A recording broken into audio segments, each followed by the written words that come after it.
আওয়ামী লীগ শেখ হাসিনার পরিণতির জন্য দায়ী কে? বাংলাদেশের ইতিহাসের সবচেয়ে প্রভাবশালী রাজনৈতিক দল আওয়ামী লীগ আজ অভ্যন্তরীণ সংকট ও নেতৃত্বের চ্যালেঞ্জের মুখোমুখি। স্বাধীনতা সংগ্রামে বলিষ্ঠ নেতৃত্বের জন্য পরিচিত এ দলটি বর্তমানে দুর্নীতি, চাঁদাবাজি এবং জনগণের আস্থার অভাবে ভুগছে। দলীয় সূত্রের দাবি, একটি স্বার্থান্বেষী গোষ্ঠী শেখ হাসিনাকে ভুল তথ্য দিয়েছিল এবং বাস্তব অবস্থা বুঝতে দেয়নি। 2024 সালের সাধারণ নির্বাচনে বিএনপিকে অন্তর্ভুক্ত না করা শেখ হাসিনার বড় রাজনৈতিক ভুল হিসেবে চিহ্নিত করা হয়েছে। দলের অনেক নেতা মনে করেন, যদি তত্ত্বাবধায়ক সরকারের অধীনে বিএনপিকে নির্বাচনে আনা যেত তবে জনগণের ক্ষোভ অনেকটাই প্রশমিত হতো। আওয়ামী লীগ দেশের জন্য যে পরিমাণ অবকাঠামো যত উন্নয়ন করেছে, এতে জনগণ ভালোবেসে আওয়ামী লীগকে ভোট দিয়ে ক্ষমতায় রাখত।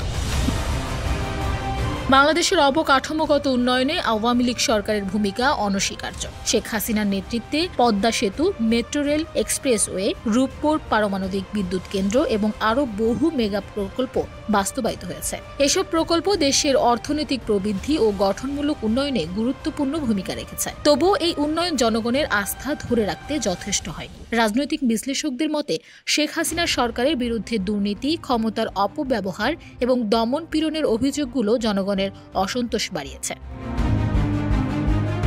এই দুর্নীতিগ্রস্ত নায়কদের তালিকায় সবার প্রথম দিকে আছেন শেখ হাসিনার বেসরকারি শিল্প ও বিনিয়োগ বিষয়ক উপদেষ্টা সালমান এফ রহমান, আওয়ামী লীগের প্রেসিডিয়াম সদস্য শেখ হাসিনার ঘনিষ্ঠ আত্মীয় শেখ ফজলুল করিম সেলিম, আওয়ামী লীগের সাধারণ সম্পাদক ওবায়দুল কাদের এবং স্বরাষ্ট্রমন্ত্রী আসাদুজ্জামান খান। তাদের প্রতি অন্ধবিশ্বাসের কারণেই শেখ হাসিনার রাজনৈতিক প্রজ্ঞা ক্ষতিগ্রস্ত হয়েছে বলে মনে করেন দলের নেতারা। নারী কেলেঙ্কারি থেকে শুরু করে এমন কোনো অপকর্ম নেই যে তারা না করেছেন। বিভিন্ন সংকট ও ভুল রাজনৈতিক সিদ্ধান্তের কারণে জনগণের মধ্যে ক্ষোভ তৈরি হয়। জনগণ উন্নয়নমূলক প্রকল্পগুলোকে প্রশংসা করলেও প্রশাসনিক দুর্নীতি এবং মানবাধিকারী লঙ্ঘন উন্নয়নের সুফলকে ম্লান করেছে।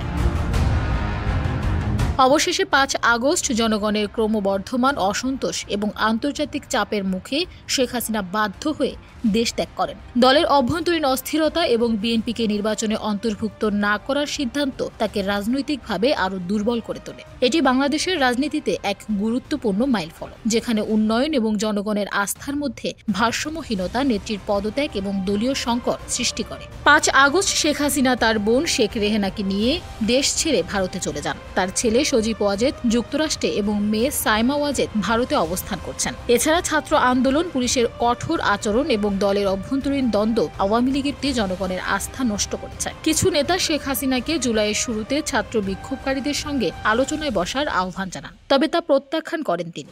হাসিনা সরকারের কফিনে শেষ পেরেকটি বসে তখন, যখন একই মাসে পুলিশের গোয়েন্দা শাখার সদস্যরা ছাত্র নেতাদের তুলে নিয়ে যান এবং ভয়ভীতি দেখিয়ে ও আন্দোলন কর্মসূচি প্রত্যাহারের জোরপূর্বক প্রতিশ্রুতি আদায় করে ছেড়ে দেন।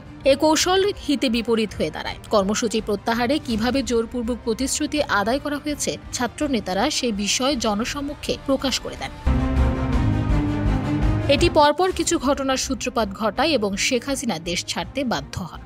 এদিকে দল গোছানোর ক্ষেত্রে ভবিষ্যতের প্রথম পদক্ষেপ প্রসঙ্গে আওয়ামী লীগের নেতাদের একজন বলেন, দলকে পুনর্গঠনের তৃণমূল পর্যায়ের লোকজন বাছাই করতে হবে। তাদের মধ্যে থাকবেন কিছু তরুণ আওয়ামী লীগ নেতা, মাঠ পর্যায়ে যাদের ব্যাপারে মানুষের আস্থা আছে, লোকজনের সঙ্গে যাদের যোগাযোগ আছে এবং অবশ্যই এ যাত্রা দীর্ঘ হবে। এ নেতা আরও বলেন, আমাদের শক্ত ঘাঁটি ও কর্মী বাহিনী রয়েছে, অনেক বিপদগামী হয়েছেন, যেমনটা ঘটেছে সুবিধাবাদীদের ক্ষেত্রে। সমর্থকদের মধ্যেও এমনটা থাকবে, কিন্তু আমাদের অন্তত এমন কিছু ব্যক্তি বা গোষ্ঠী থাকা দরকার যারা অন্তর্বর্তী সরকারের সঙ্গে যোগাযোগ করবে এবং নির্বাচন যখনই হোক তাতে অংশ নেবে। এখন এটাই প্রয়োজন। এ পরিস্থিতিতে দলের হাল ধরার বিষয়ে বিএনপির মহাসচিব মির্জা ফখরুল ইসলাম আলমগীর, আব্দুল মঈন খান, আমির খুসরো মাহমুদ চৌধুরী, রুহুল কবির রিজভীর মতো কয়েকজন নেতার ভূমিকার দিকে ইঙ্গিত করেন।